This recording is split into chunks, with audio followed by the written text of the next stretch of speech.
Hello and welcome to Prescott Talks, brought to you by Prescott E-News. I'm your host, Brooks Compton, and today our special guest is Sheriff David Rhodes. Sheriff, welcome to the show. Thank you, Brooks. It's great to be here.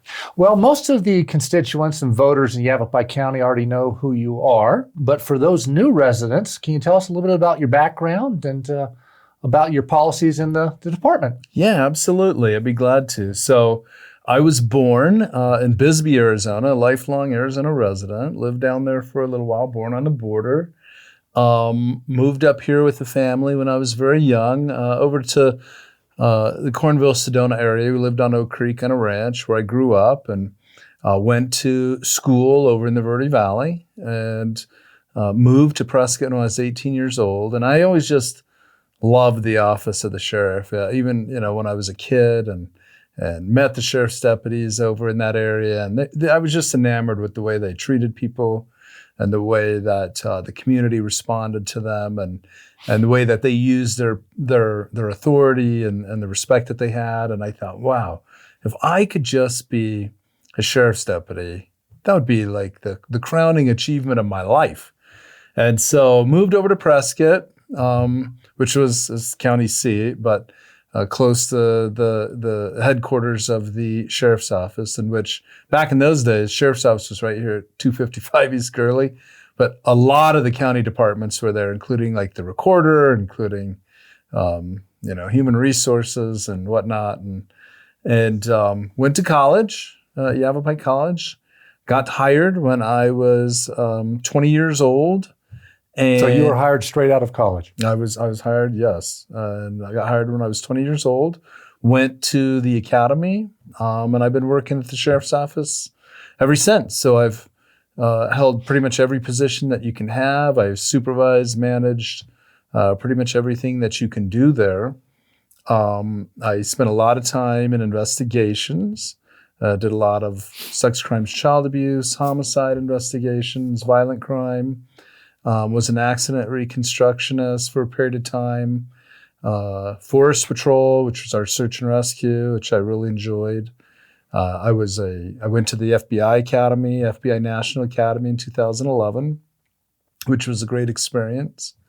I was a jail commander, which is like if the jail was a prison, then the commander is like the warden. You're the person that's in charge of the operations of the jail. Did that for a period of time. Was the chief deputy, the number 2 person, and then eventually was elected sheriff in 2020 after Sheriff Masher retired. Okay.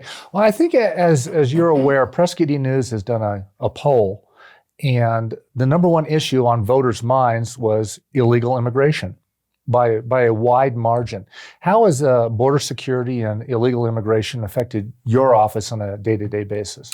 Well, let me tell you, I am not shocked that is the top issue in that poll, or frankly, any poll about public safety or top issues. The border has been, my entire life, there's been issues with the border.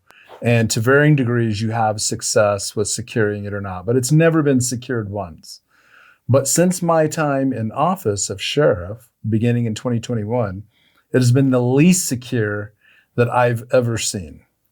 And I already know, the direction this is going, and we're seeing it here in Yavapai County. We're seeing runaway fentanyl dealing. You're seeing human smuggling. You're seeing sex trafficking. We're seeing forced labor.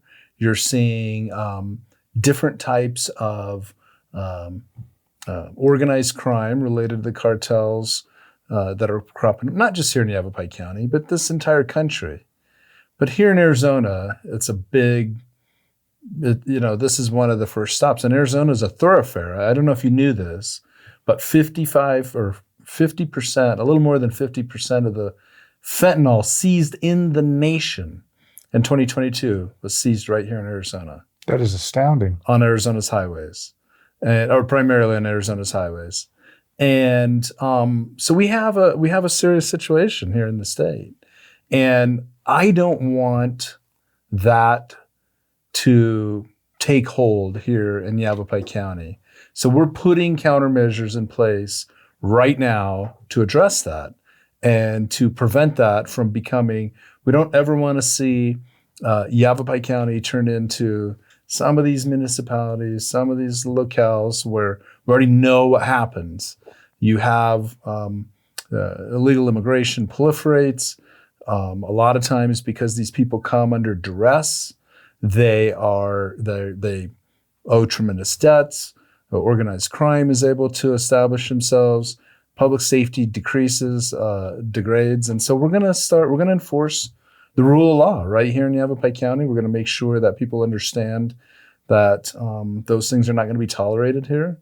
And we're doing a lot of things to get those strategies in place. So you're proactive, not reactive. We're very proactive.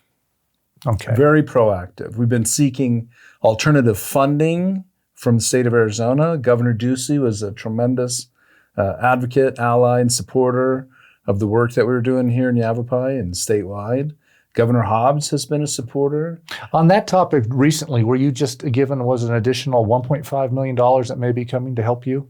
Yes, we were awarded another $1.5 million that's coming from the Anti-Human Smuggling Fund right here to Yavapai County for us to boost staff, get better equipment, better technology.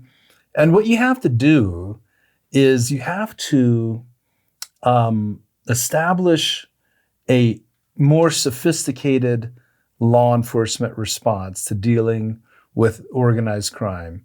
The strategies that they're using, technology, social media, wire transfers, understanding our laws related to asset forfeiture and using it against us, makes the investigations more sophisticated and more complex and longer, frankly. And so you got to have more people with a higher level of training and better equipment and better tools to get at it.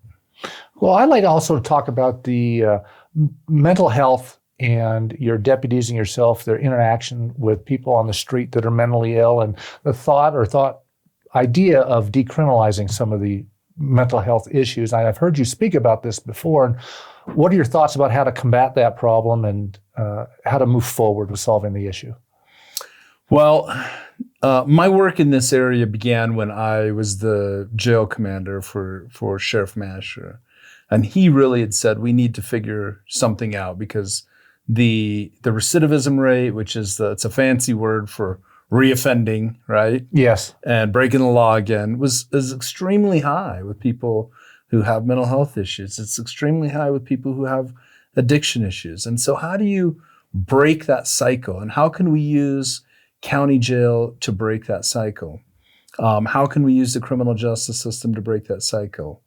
Well, what we started doing was screening every single person that came in. And really what happened was I started walking the jail and getting to know the people that were incarcerated there and a lot of the inmates and starting to understand what their real issues were and what some of the holdups were for them being released from custody on low-level offenses and transferred to treatment where they could have a better chance at a better outcome.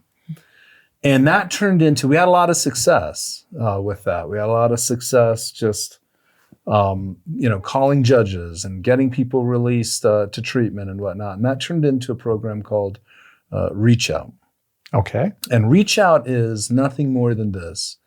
It is release coordinators screening people who've been arrested in the jail for risk factors that are likely to lead to recidivism or reoffending and connecting those people to treatment on their way out the door, as it's a warm handoff.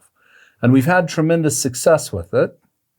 And you use the court system or diversion or alternative sentencing as sort of the leverage to get people to stay engaged in the treatment plan that's given to them. In other words, if you do these things that are good for you and good for everybody else and don't break the law again, then you're going to be in a better place because you're getting the treatment that you need, you're getting the resources that you need, and you can have your charges greatly dismissed or reduced. That's what we're advocating for.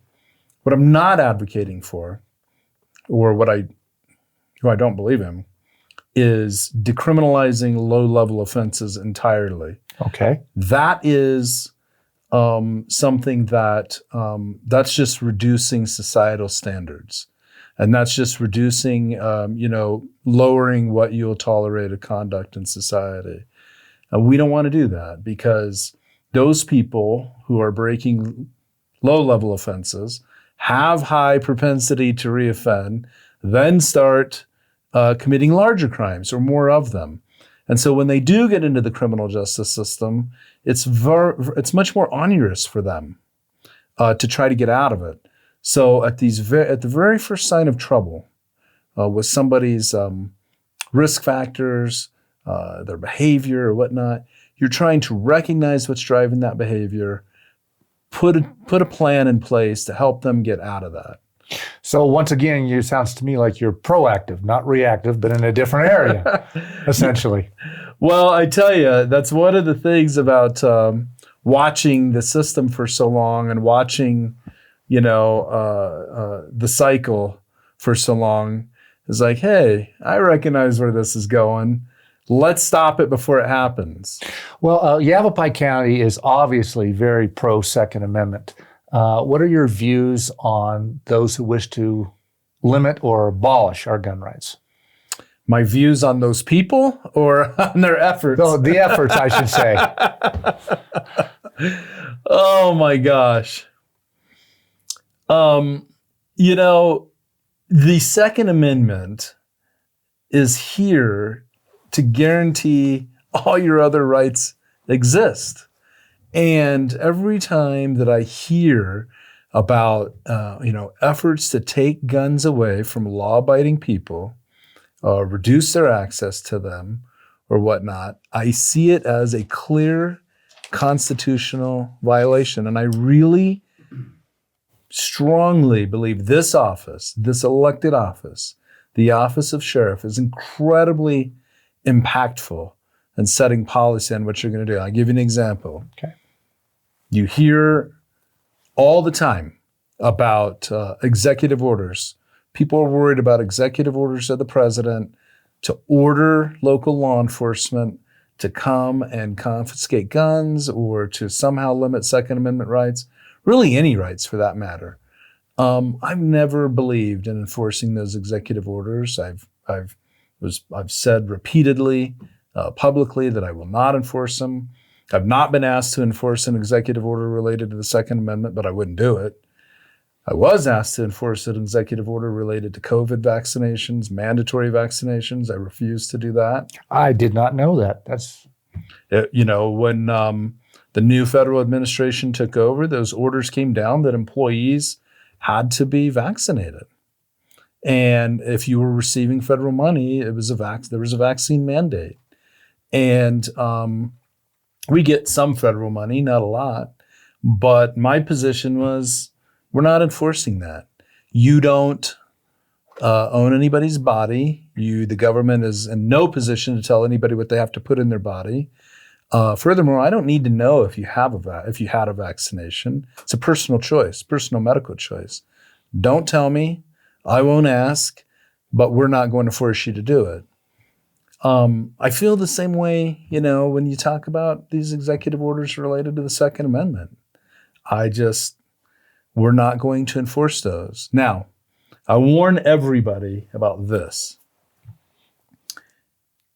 Your gun rights, your Second Amendment rights, are far, far, far more likely to be trampled on, eroded, and even destroyed in some cases by a state legislature than by the federal government or an act of Congress. Congress is much more limited on passing national gun regulations and even more limited on enforcing them than the states are. And you can just look around at the different states and see what the different laws are there. And this is what's really important, is that executive orders are one thing, but if the states start to pass laws, of course, we're going to go to court. And of course, we're going to do things to fight for Second Amendment rights, but you need to know who you're voting for. Well, that's good to know. The voters need to know that. Yeah, Definitely. they absolutely do. You need to know who you're voting for. You need to know what they're fighting for. And we got a very thin majority on this topic down at the legislature right now. Well, while this is a short interview, hopefully in the future I can interview you again. And I appreciate you coming in to Prescott Talks at Prescott News. And for those of you watching, thanks for joining us, and we will see you again next time.